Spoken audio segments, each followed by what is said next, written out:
Ini kisah nyata di masa lalu. Makanya sering baca tuh yang baik-baik lah, kisah salafus saleh, orang-orang saleh di masa lalu. Ada seorang hamba rajin sholatnya. Ini sahih riwayat, sahih. Rajin sholat. Tapi yang menarik tertuliskan, ya, ketika malaikat itu mendapat informasi, yang harus tertuliskan. Ini termasuk bagian dari ahli neraka. Sholat. Perhatikan ya, perhatikan. Ini nanti terkait juga dengan hadis. Kalau Anda baca Al-Arba'in, nomor hadis yang keempat itu, ya, terkait dengan bab takdir. Bagaimana kemudian ikhtiar seorang hamba itu, ya, menjadikan ia berubah dari salah menjadi soleh dan sangat dicintai oleh Allah. Oke? Maka apa yang terjadi? Bapak Ibu sekalian, tiba kemudian si malaikat itu, ini kisah sahih yang sampai, lalu menyampaikan kasihan pada orang ini, kok kelihatannya ibadah tapi tertulis ahli neraka. Maka disampaikan dengan cara yang Allahu a'lam, apakah menyamar atau bagaimana, dituliskan, kamu kok terus-terusan sholat, padahal belum tentu baik di mata Allah, belum tentu menjadi bagian ahli surga. Perhatikan jawabannya.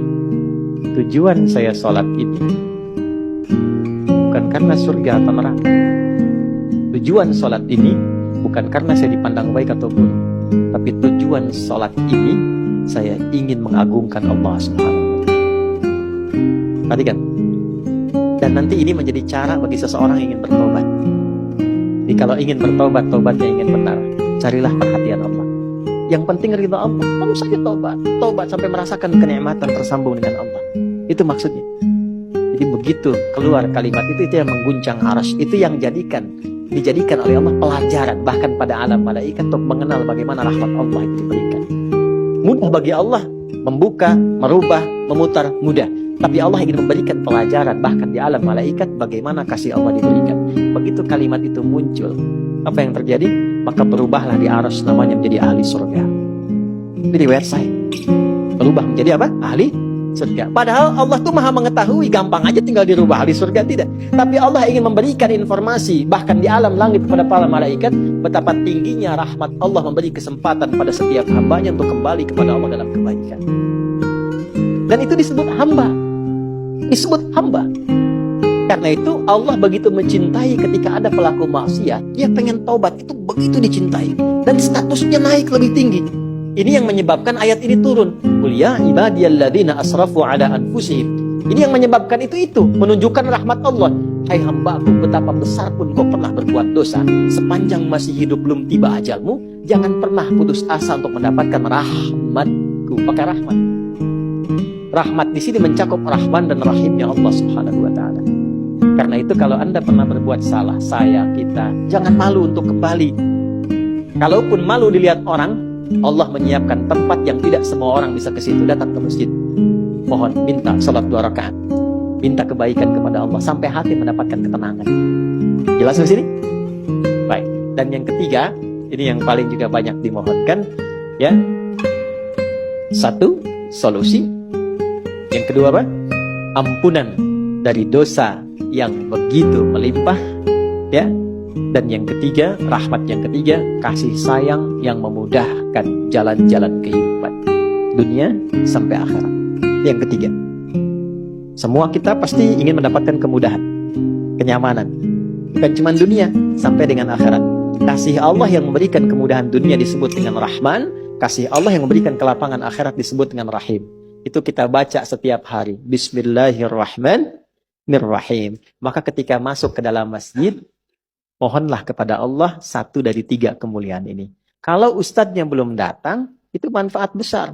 Boleh jadi banyak permohonan, ayo lekatkan di situ, optimalkan. Dan di situ mungkin peluang terbesar untuk mendapatkan apa yang kita inginkan. Jadi, begitu Bapak Ibu mendapatkan 1 dari 3 itu, keutamaan bukan? Keutamaan bukan? Hah? Istimewa tidak? Dalam bahasa Arab, sesuatu yang istimewa, sesuatu yang utama disebut fadlun namanya. Makanya Sulaiman alaihissalam ketika dipuji karena hebatnya, istimewanya, bisa menaklukkan awan, ya kan? Sebelum Songgoku dan Songgohan dengan awan kintonnya itu yang fiksi, Nabi Sulaiman tuh betul-betul nyata. Tapi ketika dipuji apa yang beliau katakan? Hadza min fadli Rabbi. Fadlun. Itulah sebabnya Kalau bisa jangan dulu keluar sampai merasakan rahmat Allah ada dalam diri kita. Begitu keluar, Anda keluar dengan kaki kiri dengan mengatakan Allahumma inni as'aluka min fadlik. Ya Allah, saya ke masjid seperti apa yang kau perintahkan, saya datang. Saya memohon seperti apa yang kau tunjukkan lewat Rasulmu, saya lakukan. Ya Allah, engkau minta ini, saya kerjakan. Engkau minta berdoa, saya doa. Kau minta alirkan air mata, aku alirkan.